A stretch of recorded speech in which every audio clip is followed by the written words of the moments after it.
If you watch anything on the mainstream media, they would tell you this is a complete victory for Comey and Tish James. I realize it is good news for today, very good news, but not quite so fast necessarily, because Mike Davis, why don't you outline for us what the court did here and what's going to happen next? Yeah, there is overwhelming evidence that James Comey lied to the Senate and obstructed a congressional investigation as it relates to Crossfire Hurricane, the biggest scandal in American history, where Democrats politicized and weaponized intel agencies and law enforcement to take out their political enemies. The prior interim U.S. attorney, who was on a 120-day appointment, refused to bring the indictments against Comey. He also refused to bring an indictment against New York Attorney General Tish James, where there is overwhelming evidence that she committed bank fraud when she lied on her mortgage application for an investment property in Virginia instead of a second home. So she got more favorable rates, higher risk. Lindsay Halligan got appointed as the next U.S. attorney, interim U.S. attorney, by the Attorney General. She sought indictments against both Comey and Big Tish James. She secured those indictments with a Democrat-controlled grand jury in the suburbs of Washington, D.C. Certainly not a rubber stamp, because this grand jury also rejected the more serious perjury charge against James Comey. They brought false statements and obstruction charges against him, but rejected the third perjury charge. So not a rubber stamp. And again, a D.C. suburban grand jury of Democrats brought these charges. So what did both Tish James and James Comey do? They filed many motions to dismiss, many motions to derail these prosecutions. So Lindsay Halligan showed the receipts. But the specific issue at order here is an interesting one. I'll shift it over to you, Dave. There is a statute that says when you don't have like a permanent U.S. attorney installed, that the Attorney General can install one, and it says for 120 days. And then it suggests that after that 120 days, a district court may appoint someone to the position. And the question here is whether only a district court judge may appoint someone to the position after the first 120 days, which has expired. And the question is whether, since it was A.G. Bondi who put Lindsay Halligan in that position after the temporary Trump AG, the guy who was just holding the post until Bondi got confirmed, he appointed Siebert. Then Siebert walked. Siebert lived out his first 120 days. He got reappointed by the judges of the district to continue. And then he either quit or was fired. Doesn't really matter.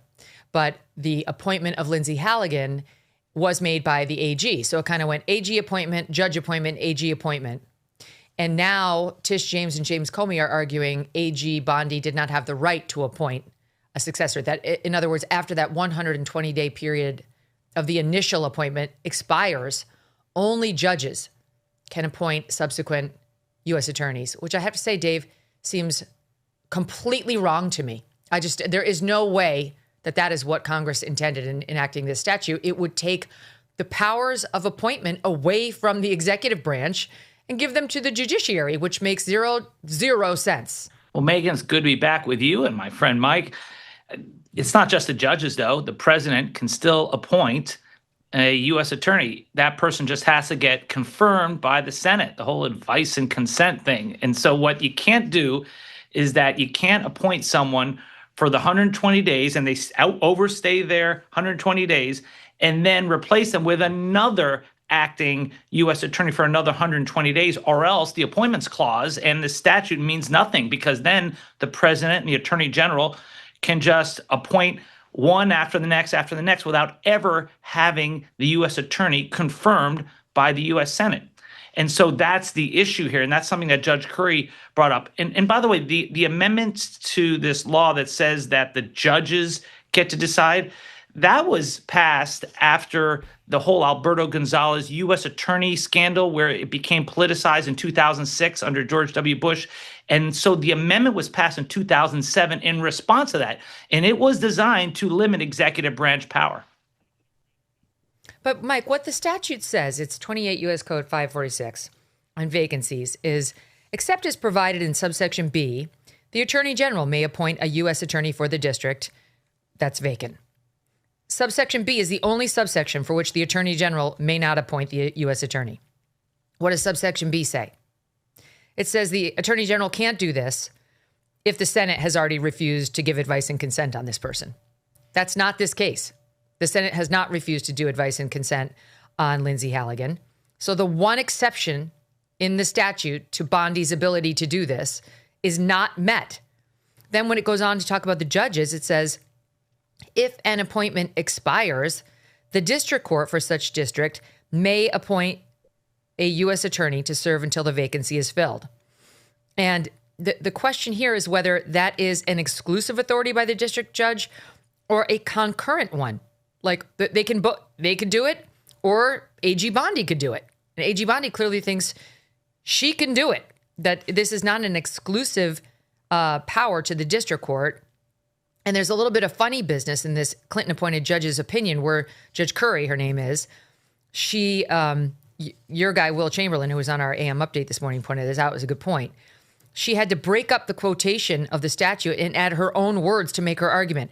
She goes to the part that says, hey, subsection D provides a single option for how subsequent appointments may be made. And she changed the words from, if an appointment expires, the district court for such district may appoint a U.S. attorney. She inserted the district court and only the district court may appoint a U.S. attorney. That's the whole case. Like that language is not in the statute. And so the whole thing comes down to whether after that initial 120 days dies, can the district court and the AG appoint a replacement or only the district court? Your thoughts? It's concurrent. And look, this is what happened here. You had this Obama chief judge of the Fourth Circuit Court of Appeals, that's the appellate court over the Eastern District of Virginia, hand-selected this Clinton judge from South Carolina, this Judge Curry, and she came in there and she got the result that the Democrats wanted here. This is pure judicial activism. As you said, Will Chamberlain at the Article 3 Project pointed this out on his X thread, where it's very clear that this Judge Curry made up language in the statutes to get the results she wanted. And that is going to get reversed on appeal, maybe not at the Fourth Circuit, because the Fourth Circuit is dominated by Democrats, but it will certainly get reversed by the Supreme Court of the United States.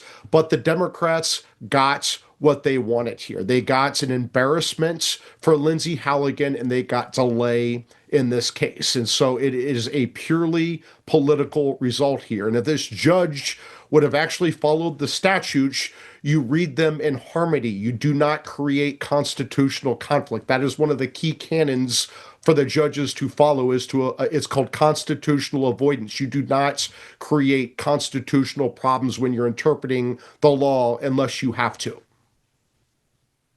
If the Supreme Court doesn't take it, if the Fourth District upholds this Judge Curry and U.S. Supreme Court says we're not taking this, then this decision would stand.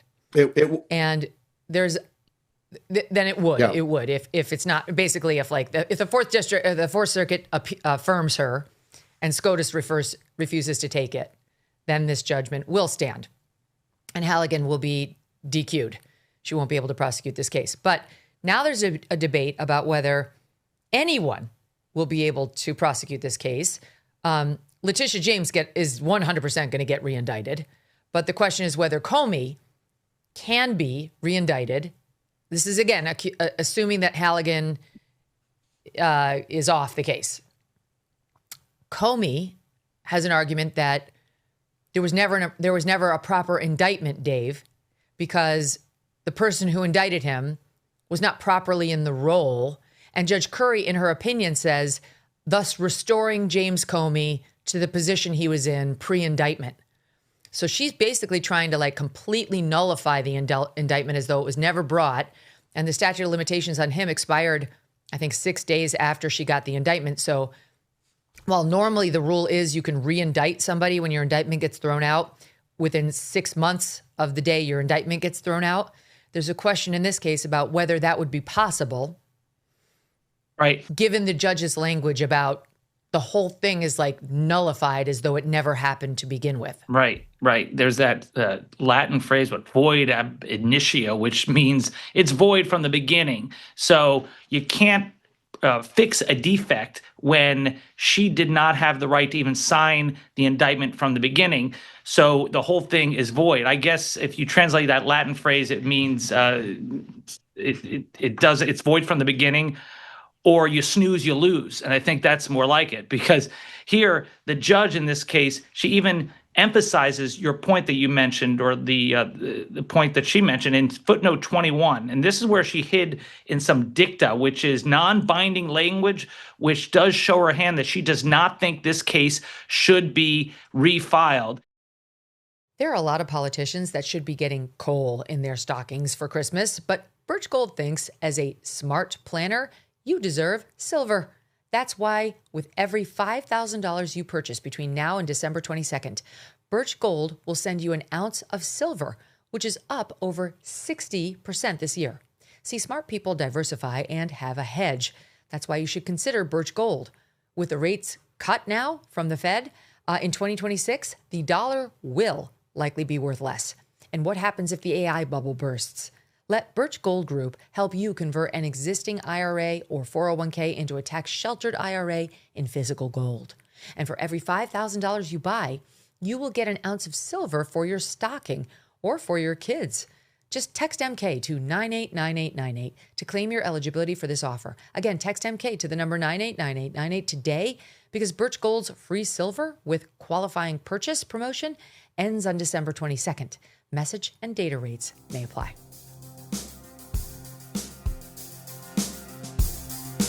Thanks so much for watching. If you like what you just saw, hit the subscribe button for more clips and full episodes.